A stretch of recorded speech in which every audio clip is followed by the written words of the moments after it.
الحمد لله رب العالمين والصلاة والسلام على سيد المرسلين وعلى آله وصحابه أجمعين أما بعد فأعوذ بالله من الشيطان الرجيم بسم الله الرحمن الرحيم فإن قاتلوكم فاقتلوهم كذلك جزاء الكافرين صدق الله العظيم۔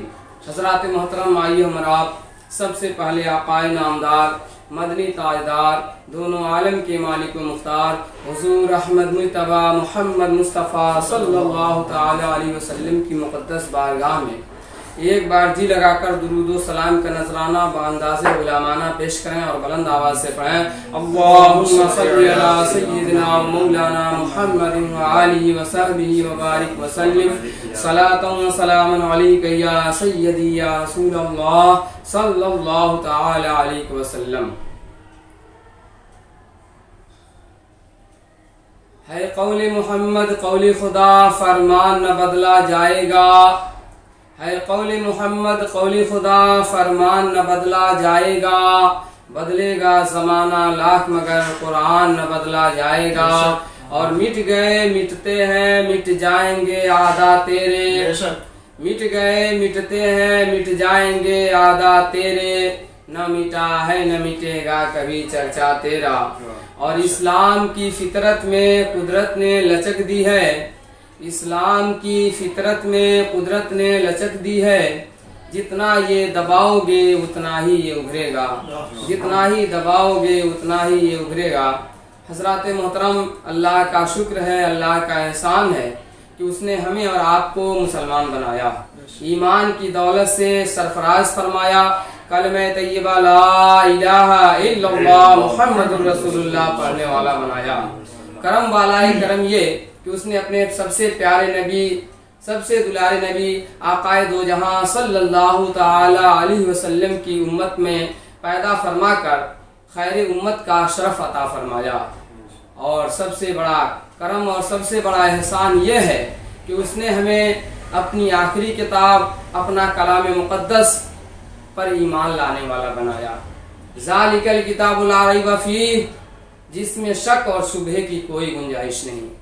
جو مسلمان ہوگا وہ قرآن کے اندر شک نہیں کر سکتا، اور جو قرآن کے اندر ذرہ برابر بھی شک کرے گا وہ ہرگز ہرگز مسلمان نہیں ہو سکتا، کیونکہ دنیا کے سارے مذاہب اور سارے مذاہب کے سارے دھارمک کتابیں دنیا والوں ہی نے لکھا، دنیا والوں نے ہی تیار کیا۔ ساری کتابوں کے کاتب اور مصنف رائٹر انسان ہیں، لیکن قرآن وہ آسمانی کتاب ہے جس کو کسی انسان نے نہیں بلکہ رحمان رب العزت نے عطا فرمایا ہے، فرشتہ کے ذریعے ہمارے پیارے آقا صلی اللہ تعالی علیہ وسلم کے قلب اطہر پر نازل فرمایا۔ یعنی کہ دنیا کی ساری کتابیں نقلی ہیں اور قرآن اصلی ہے۔ اب یہ ہے کہ ہم کیسے اندازہ لگائیں کہ کون سی چیز اصلی ہے کون سی چیز نقلی ہے؟ تو اس کے تحقیق کا بہت ہی آسان طریقہ ہے کہ جس چیز کی نقل اتار لی جائے وہ نقلی ہے۔ اگر ایک مائک بنانے والے نے مائک بنا دیا، اب اگر اس سے بڑا انجینئر اس سے بہتر مائک تیار کر لیتا ہے تو یہ مائک نقلی ہے۔ بلب بنانے والے نے روشنی دینے کے لیے بلب بنایا، اب اس سے زیادہ پاور میں کوئی دوسرا انجینئر اس سے بہتر بلب بنا لیتا ہے تو وہ بلب نقلی ہے۔ یہ کرتا، یہ ٹوپی، یہ دنیا کی جتنی چیزیں ہیں اگر اس کی نقل اتار لی جاتی ہیں تو وہ نقلی ہے، لیکن یہ زمین، یہ آسمان، یہ چاند، یہ سورج، یہ ستارے، یہ چرند، یہ پرند، یہ انسان، یہ حیوان، یہ سب کے سب اصلی ہیں، کیونکہ ان کی کوئی نقل نہیں اتار سکا اور نہ کوئی اس کی نقل اتار سکتا ہے۔ بلکہ سارے جہان کے سائنسداں اکٹھا ہو جائیں تو تو اللہ رب العزت نے جو مکھی پیدا فرمایا، اس مکھی کا جو ایک پر ہے وہ ایک اس کی پر کی مثال نہیں لا سکتے، اس کی پر نہیں بنا سکتے، اس لیے یہ مکھی اصلی ہے۔ یہ زمین، یہ آسمان، یہ چاند، یہ سورج، یہ ستارے سب کے سب اصلی ہیں، کیونکہ کوئی آج تک ان کی نقل نہیں اتار سکتا۔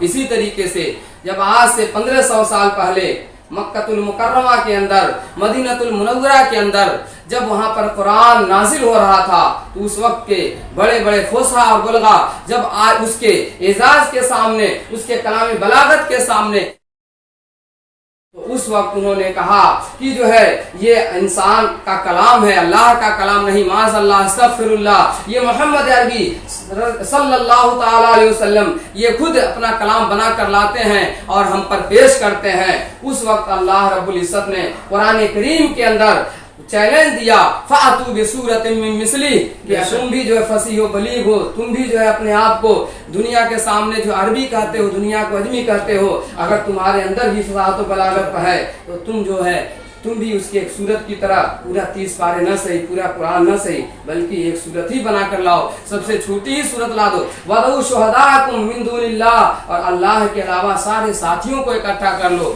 ان کنتم صادقین، اگر تم قرآن کے جھٹلانے میں سچے ہو۔ تاریخ شاہد ہے، وہ چیلنج آج تک برقرار ہے اور قیامت تک برقرار رہے گا۔ قرآن کا نہ مقابلہ کل تھا، نہ آج ہے، اور نہ قیامت تک کوئی قرآن کا مقابلہ کر سکتا ہے۔ حضرات محترم،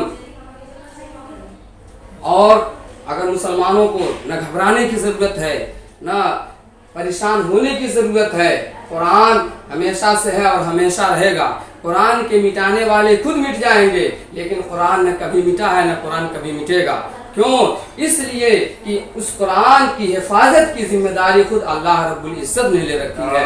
قرآن خود فرماتا ہے اِنَّا نَحْنُ نَزَّلْنَا الذِّكْرَ وَإِنَّا، ہمیں نے قرآن اتارا اور ہمیں اس کے محافظ ہیں، ہمیں اس کی حفاظت کریں گے۔ نور حق شمع الہی کو بجھا سکتا ہے کون؟ نور حق شمع الہی کو بجھا سکتا ہے کون؟ جس کا حامی ہو خدا، اس کو مٹا سکتا ہے کون؟ لا تبدیل لکلمات اللہ، پوری دنیا اکٹھا ہو جائے، قرآن کی ایک سورت تو دور کی بات ہے، آیت تو دور کی بات ہے، قرآن کے ایک نقطہ، ایک زبر اور زیر میں تبدیلی نہیں ہو سکتی۔ لا تبدیل لکلمات اللہ، قرآن کے ایک کلمے کو بھی تبدیل نہیں کیا جا سکتا۔ مٹ گئے، مٹتے ہیں، مٹ جائیں گے عادات تیرے، نہ مٹا ہے نہ مٹے گا کبھی چرچا تیرا۔ آج کچھ دن قبل وسیم رضوی نامی ایک ملعون شخص رافضی نے قرآن کریم کی آیات جہاد پر اعتراض جتایا اور اپنی خباثت کا اظہار کیا، اور یہاں تک کہ وہ ہماری سپریم کورٹ تک پہنچ گیا اور اس نے عرضی داخل کی، اور قرآن سے ان آیتوں کو نکالنے کے لیے جو ہے اس نے جو ہے رٹ داخل کر دی ہے۔ اللہ کے فرشتوں کی اور سارے جہان کے نیک بندوں کی اس پر لعنت ہو۔ وہ اس خبیث نے اپنی خباثت کو ظاہر کر دیا ہے اور اس نے بہت بڑا فتنہ کھڑا کر دیا ہے، اور اس طرح سے ہمارا ملک جو امن و شانتی کا ملک ہے، جو گنگا جمنی تہذیب کا ملک ہے، جو آپس میں بھائی چارے کا ملک ہے، جو آپس میں جس ملک میں سارے دھرم کے لوگ مل جل کر کے شیر و شکر ہو کر کے زندگی گزارتے ہیں، وہ اس ملک کے امن و سلامتی کو خطرہ کی دعوت دے رہا ہے، اور اس ملک کے اندر جو ہے خلفشار پیدا کرنے کے لیے، ایک بہت بڑے فتنے کو جنم دینے کے لیے اس نے یہ قدم اٹھایا ہے، اپنی شیطانیت کا ثبوت پیش کیا ہے۔ اور لیکن اللہ کا شکر ہے، اللہ کا کرم ہے کہ ہر طرف سے اس پر تھو تھو ہو رہی ہے، بلکہ اس کے گھر والے خود جو ہے اس سے اپنا دامن چھڑا چکے ہیں۔ بلکہ خوشی کی بات یہ ہے، خوش آئند بات یہ ہے کہ اس کی جماعت کے جو اہل تشیع ہیں وہ خود جو ہے انکار کر رہے ہیں، اس کو اپنے شیعہ برادری سے بھی خارج کر چکے ہیں، مذہب اسلام سے بھی خارج کر چکے ہیں، اور سارے جہان کے مسلمان بھی جو ہے اس کے جو ہے رد میں جو ہے اپنا بیان دے رہے ہیں، اور اس طرح سے اس کو اس کا ذاتی فعل قرار دیا جا رہا ہے، ذاتی قول قرار دیا جا رہا ہے۔ اس کا نہ اسلام سے نہ اہل اسلام سے کوئی تعلق نہیں ہے، وہ صرف لالچ کی وجہ سے، گورنمنٹ کو خوش کرنے کی وجہ سے، زعفرانی گروہ کا جو ہے سرگنا بننے کے لیے، دلارا بننے کے لیے وہ ایسا قدم اٹھا رہا ہے، اپنا دین بیچ کر کے دنیا کمانے کے چکر میں پھنسا ہوا ہے۔ لیکن وہ ملعون رافضی یہ نہیں سمجھتا کہ قرآن کے مٹانے والے خود مٹ گئے، لیکن قرآن نہ کبھی مٹا ہے نہ کبھی مٹے گا۔ यकीन जानिए अल्लाह तबारक व ताला ने अपने कलाम मुक़द्दस की हिफाजत की, जो सूरत अता फरमाई है और जिस तरह से महफूज किया है, उस वक्त से लेकर आज तक और क़यामत तक कुरान के एक एक नुक्ते, एक ज़बर ज़ेर पेश में कोई तब्दीली नहीं हो सकती। लेकिन आप हजरात सवाल कर सकते हैं कि आखिर वो कौन सी आयतें हैं जिन आयतों को जो है वो उसको जो है मुल्क के लिए, दुनिया के लिए, अमन आलम के लिए वो खतरा करार दे रहा है और उसके ज़रिए जो है वो अपने आप को बहुत बड़ा दुनिया का जो है बहुत अमन शांति का पैगाम्बर मान रहा है। आखिर उसकी वजह क्या है, उन आयतों में क्या है? तो उसने जो कहा वो उसका एतराज जिहाद के ऊपर है, उसका एतराज काफिर के ऊपर है कि जिहाद कि तो आज हम आपको जिहाद और काफिर का माना समझाने की कोशिश करते हैं। एक बार दुरूद पाक पढ़ना, अल्लाहुम्मा सल्ली अला सय्यिदिना मौलाना मुहम्मद व सल्लिम सलातु व सलामुन अलैका या रसूलल्लाह सल्लल्लाहु तआला अलैहि वसल्लम। हज़रात मोहतरम वसीम रिजवी ने और ये जो नई बात कही है, ये कोई नई बात नहीं, ये कोई नया फितना नहीं। एक ज़माने से यहूद व नसारा एतराज़ करते आ रहे हैं। कुफ़ार व मुशरिकीन का ये एतराज़ है। आज़ादी से पहले भी एतराज़ किया गया, आज़ादी के बाद भी जो है एतराज़ किया गया। सत्य प्रकाशी नाम की किताब शाये की गई और मुसलमानों को गुमराह करने की कोशिश की गई और दूसरी कौमों के दरमियान मुसलमानों को आपस में लड़ाने की ये कोशिश की गई। उसी को ये वसीम रिजवी कोड कर रहा है। मेरे प्यारे, जिहाद अरबी वर्ड है जिसका माना होता है, मसदर है जिसका माना होता है पूरी कोशिश करना। जहां तक कोशिश हो सके वहां तक अपनी कोशिश गुरुए कार लाना, ये जिहाद का माना होता है। तो अब जब जिहाद इंसान करता है तो वो कोशिश करता है, असल मकसद के लिए कोशिश करता है, हक को फैलाने के लिए कोशिश करता है, बातिल को मिटाने के लिए कोशिश करता है। इसलिए जिहाद का माना होता है कोशिश करना। और काफिर का ये भी अरबी वर्ड है, ये इसमें फाइल है, इसका कफर अकफरो से माना होता है छुपाना। दो माना होता है, एक माना छुपाना होता है, छुपाने के माने के एतबार से काफिर का माना होगा हक को छुपाने वाला, सत्य को छुपाने वाला। और एक माना होता है मुनकिर, इनकार करने वाला। वो अगर उस एतबार से काफिर का माना लें तो काफिर का माना होगा हक का इनकार करने वाला, सत्य का इनकार करने वाला।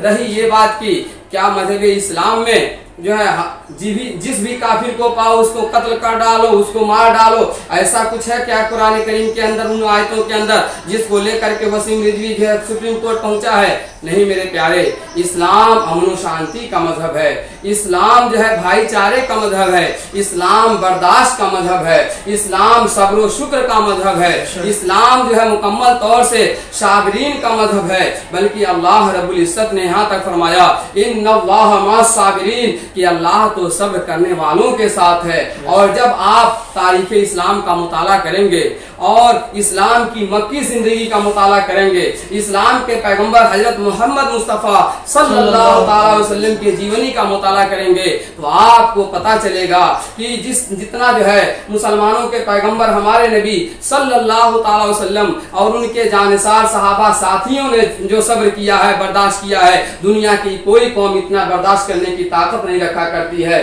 40 साल तक मेरे आका सल्लल्लाहु अलैहि वसल्लम ने दुनिया के सामने दिखाया है, समझाया है, अपनी जिंदगी को बेहतर बना करके पेश किया है। फिर उसके बाद 40वें साल जब अपनी नबूवत का ऐलान फरमाया है, दुनिया वालों को हक की दावत दी है, सत्य की दावत दी है और उनके मानने वाले जब इस्लाम को कबूल किया है, इनके मजहब को कबूल किया है, तो उस पर अल्लाह अकबर तरह तरह के उनके ऊपर जुल्म सितम के पहाड़ तोड़े जाते हैं। उनको जो है मिर्ची की धुनी दी जाती है, उनके ऊपर नंगा करके उनके ऊपर पत्थर लिटाया जा रहा है, उनको गरम गरम सलाखों से उनको दागा जा रहा है, यानी कि वो जो है तड़पते जाते हैं। लेकिन वहां पर वो न तलवार उठाते हैं और न उनको जो है जिहाद करने की इजाजत दी जा रही है। ऐसे आलम में सिर्फ सब्र करते हैं। अल्लाह अकबर। खुद जो है जब उनका जब जुल्म ज्यादती हद से बढ़ जाती है तो यहाँ तक कि मेरे आका सल्लल्लाहु अलैहि वसल्लम और उनके मानने वाले तलवार तलवार नहीं उठाते हैं, वो अपने तरफ से कोई पेशकदमी नहीं करते हैं, बल्कि अपना घर छोड़ देते हैं, अपनी आल छोड़ देते हैं, अपनी औलाद छोड़ देते हैं, अपना जो प्यारा वतन मक्का शरीफ था, जो बहुत ही जान से भी ज्यादा महबूब था, वो भी छोड़ देते हैं और अपनी जान बचा करके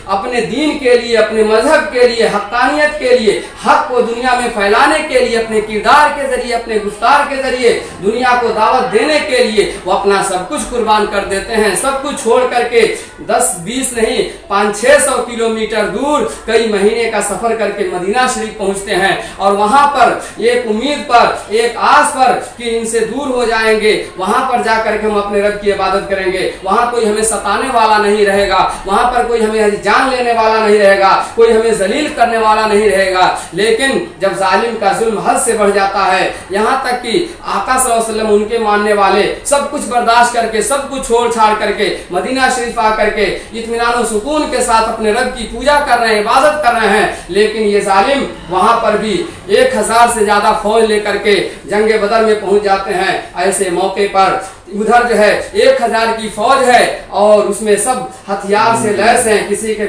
सबके पास घोड़े हैं, सबके पास हथियार हैं, तलवार हैं, और इधर से मुजाहिदीन का, फाका कशों का और बेहाल का और अपने घर द्वार से छोड़ करके बाहर जाने वालों का एक 313 की तादाद है। और जब ये वहां जंग में जाते हैं तो किसी के पास घोड़ा है, किसी के पास नहीं है, किसी के पास तलवार है, किसी के पास नहीं है। ऐसे हालत में मजबूर होकर के अपनी जान बचाने के लिए वहां पर तलवार उठाने की इजाजत दी गई। इस तरह से यहाँ पर जो है जिहाद का हुक्म नाफिज हुआ। उससे पहले जो लोग भी जिहाद पर एतराज करते हैं उन्हें जो है मक्की जिंदगी को गौर से मुताला करने की जरूरत है। अगर ईमानदारी के साथ दुनिया की कोई भी कौम मक्की जिंदगी का मुताला करेगी तो यही पाएगी कि मजहब इस्लाम से बढ़कर अमन शांति का कोई मजहब नहीं है, मजहब इस्लाम से बढ़कर बर्दाश्त करने वाला कोई मजहब नहीं है। अल्लाह अकबर। और ये कोई नई चीज नहीं है, हमारे संविधान के अंदर भी है, अक़वाम मुत्तहिदा के अंदर भी है।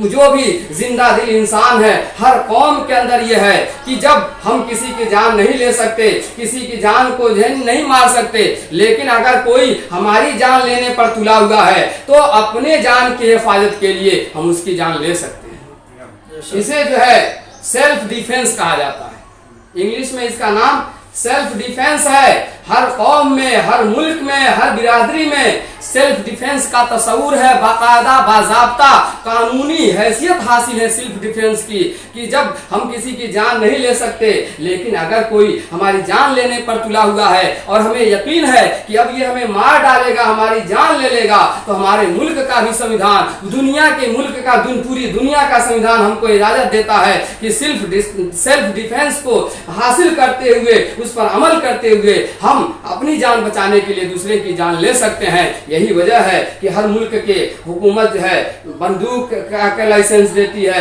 और हथियार के लाइसेंस देती है, अब लेकिन उनको देती है कि जो बगैर जरूरत इस्तेमाल नहीं करेंगे, जुल्म के लिए इस्तेमाल नहीं करेंगे, हाँ अपने जुल्म की दिफा के लिए इस्तेमाल करेंगे। और चलिए आप जब जाएंगे, जब भागवत गीता का मुताला करेंगे जिसमें जो है महाभारत का जिक्र बयान किया गया है, वहां पर आप देखेंगे कि जब कौरवों और 5 पांडवों की लड़ाई हो रही थी उस वक्त कृष्ण जी जो है पांडवों का साथ दे रहे थे। जब जंग जोरों पर थी और पांडवों और कौरवों में खूब घमासान की लड़ाई हो रही थी, ऐसे हालत में जो है अर्जुन जब जो है जंग में अपने अर्जुन के बाण और अर्जुन के तीर का कोई ताब नहीं ला रहा था, ऐसे हालत में अर्जुन ने अपनी बाण को रोक लिया, अपने जो है तीर को, कमान को रोक लिया। वहां पर कृष्ण जी आए और कृष्ण जी ने कहा, अर्जुन तूने जो है तलवार तीर फेंकना क्यों बंद कर दिया, तीर खींचना क्यों बंद कर दिया? अर्जुन ने कहा कि ये मेरे उस्ताद हैं, भीष्म पितामह या क्या नाम था, ये सामने आ गए हैं, भला मैं अपने उस्ताद को कैसे तीर मार सकता हूँ, अपने उस्ताद की जान कैसे ले सकता हूँ? उस वक्त जो है कृष्ण जी के ये अल्फाज हैं जो भागवत गीता में मौजूद है, लिखे हुए हैं। कृष्ण जी ने कहा कि अर्जुन तुम हर एक को जाना है, हर एक को मरना है। यहाँ पर तुम जो है जो जंग कर रहे हो, सत्य के लिए जंग कर रहे हो, तुम जंग कर रहे हो, हक के लिए जंग कर रहे हो। इसलिए यहाँ पर ये मत देखो ये तुम्हारा रिश्तेदार है, ये तुम्हारे उस्ताद हैं, ये अधर्मी है, इसे हरगिज मत छोड़ो, इसे मार डालो। पता चला काफिर का माना अधर्मी होता है, काफिर का माना अधर्मी होता है, और अधर्मी किसी भी बिरादरी का हो, किसी भी समाज का हो, वो समाज के लिए खतरा है। उसको हर मजहब के लोग, हर धर्म के लोग, हर कौम के लोग अधर्मी को कबूल नहीं करते हैं कि अधर्मी जो है दूसरों को भी अधर्मी बना देगा, दूसरों का जीना दूभर कर देगा। इससे बेहतर है कि इसको कत्ल कर दिया जाए। इसलिए जो है यहाँ पर भी काफिर का माना अधर्मी है। काफिर का माना कोई जात, कोई मखसूस बिरादरी का नाम नहीं, किसी मखसूस धर्म के लोगों को नहीं, बल्कि हर वो अधर्मी जो अधर्मी हो चुका है, जो दूसरों के लिए खतरा बन चुका है, जो दूसरों के जान लेने पर तुला हुआ है। अब ऐसी सूरत है तो सेल्फ डिफेंस के तौर पे कुरान कहता है कि उसकी जान ली जा सकती है, वरना वैसे तो कुरान कहता है हरगिज हरगिज मैदान जंग में भी इस्लाम दिखाना, सलामती दिखाना, पेड़ पौधों को मत काटना, औरतों पर तलवार मत उठाना, बूढ़ों को ज़बह मत करना, बच्चों की जान मत लेना, जो तलवार बंद कर दें, रोक दें, रख दें, उनको हाथ मत लगाना, जो माफी मांग लें, अगरचे उन्होंने तुम्हारे साथ कितना भी जुल्म किया जिंदगी भर, उनको माफ कर देना, हरगिज हरगिज उनको कत्ल मत करना, उन्हीं से जंग करना, उन्हीं से लड़ाई करना जो तुमसे लड़ने के लिए उतावले हैं, जो तुम्हें लड़ने पर मजबूर कर रहे हैं, उन्हीं से तुम लड़ाई कर सकते हो और किसी से तुम लड़ाई नहीं कर सकते। इसलिए मेरे प्यारे, दुनिया के अंदर बातिल ताकतों के जरिए इस्लाम को तरह तरह से बदनाम करने की कोशिश हो रही है।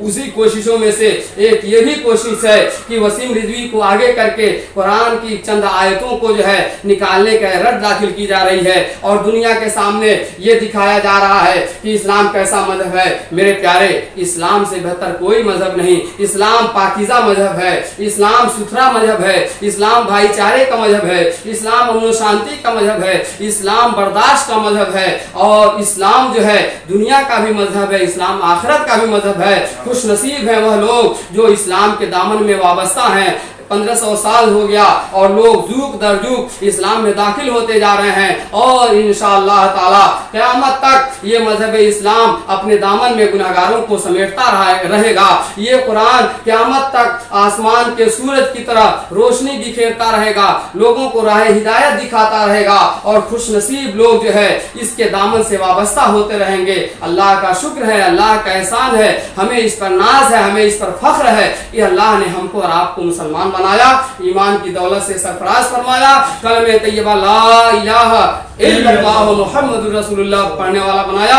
अल्लाह तबारक व तआला हमें हमारे इस्लाम अपने मजहब पर चलने की तौफीक अता फरमाए और हम मुसलमानों से भी गुजारिश करेंगे कि आपको घबराने की जरूरत नहीं, परेशान होने की जरूरत नहीं, मायूस होने की जरूरत नहीं। अल्लाह ही ने कुरान उतारा है, अल्लाह ही उसकी हिफाजत फरमाने वाला है। बस हमारा काम यह है कि अपने मजहब पर सख्ती से अमल करना, कुरान और हदीस को पढ़ना, समझना, उस पर अमल करना और अपने भाइयों तक कुरान को पहुंचाना। अल्लाह तबारक व तआला हमें, आपको और सबको दोनों जहान में शादकाम फरमाए, आबाद रखे, हमारे मुल्क की हिफाजत फरमाए, हमारे मुल्क को पहले की तरह अमन शांति का गहवारा बनाए। अस्तगफिरुल्लाह रब्बी मिन कुल्लि ज़ंबि व अतूबु इलैह।